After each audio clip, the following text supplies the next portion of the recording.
Dubai এয়ারশোতে ভারতের তেজস যুদ্ধবিমান বিধ্বস্ত হওয়ার ঘটনায় দেশটির প্রতিরক্ষা প্রকল্প বড় ধাক্কা খেল। জনসম্মুখে এমন দুর্ঘটনা তেজসকে বিদেশে বাজারজাত করার প্রচেষ্টাকে শুধু বাধাগ্রস্তই করবে না, এই দুর্ঘটনা রপ্তানির সম্ভাবনা অনেকটাই বন্ধ করে দিল। তেজস এমন সময় বিধ্বস্ত হলো যেখানে চির প্রতিদ্বন্দ্বী পাকিস্তানও সেই প্রদর্শনীতে অংশ নেয়। সেখানে যান্ত্রিক এই ত্রুটি ভারতকে বিব্রত করেছে। এই দুর্ঘটনার ফলে এখন তেজসের বিদেশের রপ্তানি সম্ভাবনার বদলে দেশীয়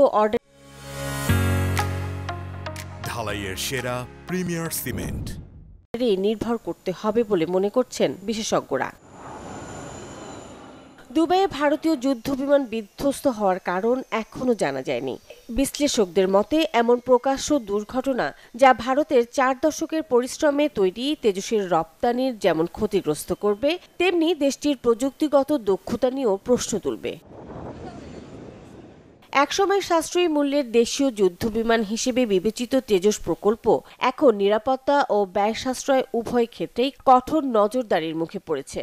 ভারতের বিমান বাহিনী আধুনিকায়ন ও প্রতিরক্ষা রপ্তানির লক্ষ্য সামনে রেখে এগোতে চাইলে এসব প্রশ্নের জবাব দিতে হবে বলে মনে করছেন বিশ্লেষকরা।